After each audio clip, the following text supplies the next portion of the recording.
everybody, it's Brian back with Inspiring How You See That. We're the channel that talks about all different kinds of music and entertainment, brings you inspirational stories, and talks to some of your favorite artists.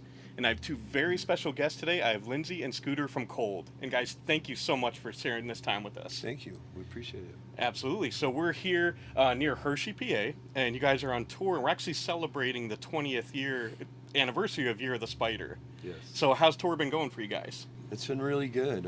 Everybody, we've had more fan turnout throughout the tour. A lot of sold out shows, packed places. Everything's going really well so far. And we just began. So It's nice. So you just, last week you started? yeah, I think it was what, fifth show? Friday. Yeah. So The it's only a 17th. few shows. Okay. But yeah, this show tonight is sold out. It's going to be a good one. Nice. So we're looking forward to seeing you in a couple hours. It's going to be an amazing show, no doubt.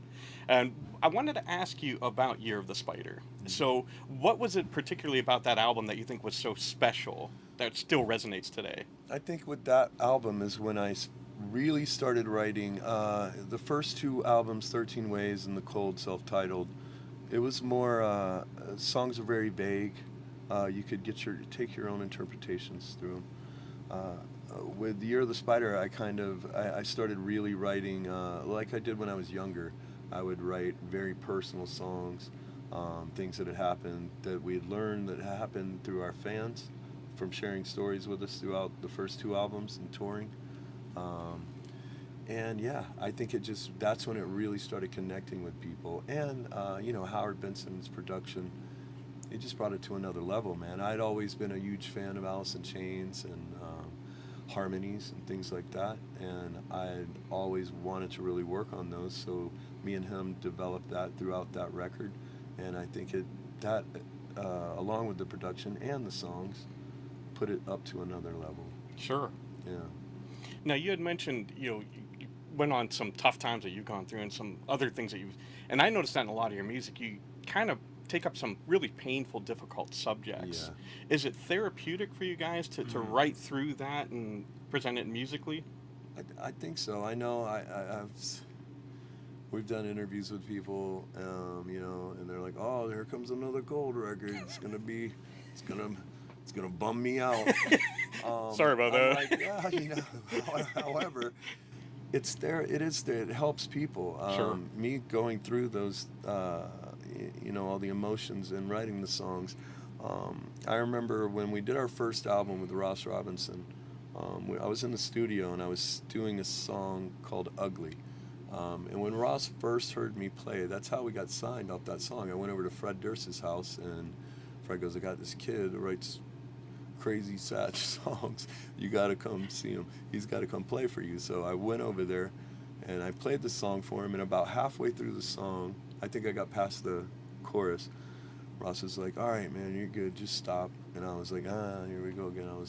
I've had so many people tell us they were going to do things and then not, so I just assumed. He was like, "All right, see ya." He was like, "No, dude," he goes, "I get it. Like, you're coming to LA next week. We got to make a record." Nice. I go, "Oh, awesome."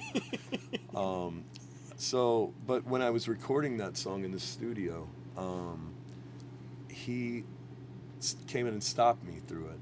And I think I got to the first chorus, and he goes, "Hey man, today's not the day, right?" I go, "Today's not the day for what? We're making a record." He goes, No. He goes, "Dude," he goes, "Here's some advice." And I've taken this throughout every record my whole career. He comes and stops me, and he goes, "Hey man," he goes, "Here's a tip you can take." He goes, "Whenever you step up to a microphone, whether it's in the studio, whether it is on stage, anytime you're performing for someone the way you are as an artist," he goes, "you have to put yourself back in that place when you first created that song and go through all that pain again and again, so it translates to people." Okay. So people feel it. He goes, "Because that's what you need to be." And I was like, "That's what I want to be." And I feel he probably does that. I'm sure he said the same thing to John from Korn. Sure. Because I can still hear it in their music. So it was very valuable, man. But yeah, that's what Cold is, man. We delivered that kind of emotion and those kinds of songs. I take what the stories the fans tell me, the things that our band goes through, the things that we go through in our personal lives, and I give it, Sure. Yeah. Now, Lindsay, do you go through something similar before shows where you have to get yourself in a certain mindset, or? No, not really. I mean, 'cause when I get out on stage, the energy from everyone it's so beautiful, and it just gives us everything that we need to get through. Sure. Nice. And I want to ask you, Scooter, being from Jacksonville, what is it about that area? I mean, you guys came from there, Shinedown, going back Leonard Skinner. Yeah. Good friends of mine, GFM, are from Jacksonville. Yep. So is there something special Yellow about Card, that? Yeah. Get everybody. I mean, There's a lot of it's bands from there. like, what is it with that particular area that you think lends itself to such great rock? I don't know, man. I know when we were growing up, everything was just dirty grunge. You know, just Like Seattle South? Yeah, it was. I mean, we used to be, when we were called Grundig before Cold, you know, that's kind of what we were. We wanted to be the Black Sabbath of the South. So when we started hearing, and that's when we were kids. So when Seattle came around, we were like, finally, some bands we could connect with. Because other than that, it was like metal bands and things like that. So, Sure. We didn't really find our place until I think all that started happening, and we felt comfort in that. And Lindsay, I wanted to ask you, you recently came out with a book that you wrote. So Yes. what was that about? And kind of give fans a little bit about what led to you writing the book. Well, the book came out of, I had just gone through a breakup. We were getting ready to do the album, lots of things, and I'm a writer, and I wanted to write something inspiring. So it's like a personal development book, but it's also my story and how I got into Cold, and just the whole journey of never giving up. And it's a really good book. I have a lot of people that have said it's changed their lives, and it's Awesome. It's pretty cool. I'm looking forward to putting out another one. Nice. So you're working on one now? I'm Or? working on 2 now, so I don't know which one's gonna come Okay. first. She's busy. Lindsay's With all her always- spare time, right? Always working, man. And that leads me to, so I know that your latest album came out, about 3 years ago at this Yeah. point. Are you guys working on new material now, or? We are. We we're hoping to record a new album at the beginning of next year. Oh, okay, great. So that's what it's going to be a little heavier on this one.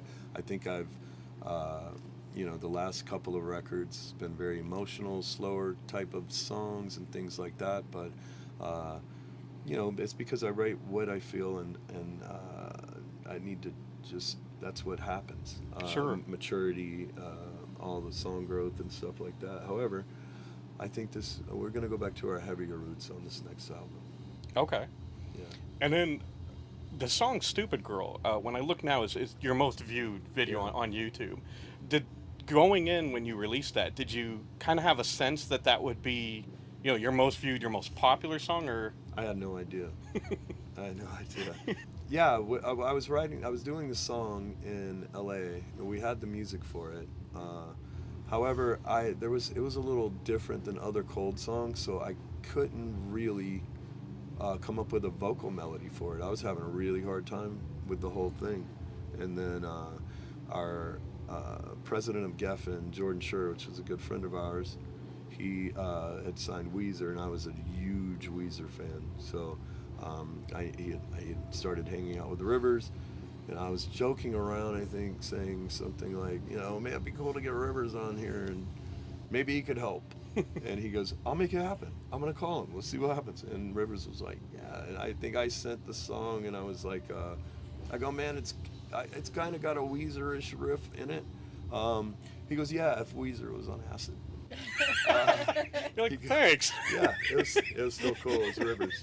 So, because I used to, back in Grundig, I used to have the guitar strap with the lightning bolt, the whole thing. I was just a Nice. huge Rivers fan, so it was a big deal. And yeah, we started working on the song, and it made sense. And I knew when the A&R person walked in and first heard it, I was like, here it is. That's going to be the single for sure. You could just tell by the vibe and the energy from all of them when they heard it. Nice. And we talked earlier, so it's the 20th year of the Spider. You're celebrating that. What do you think has been your secret to success? I mean, over 2 decades of being successful, being relevant, how have you guys been able to do that?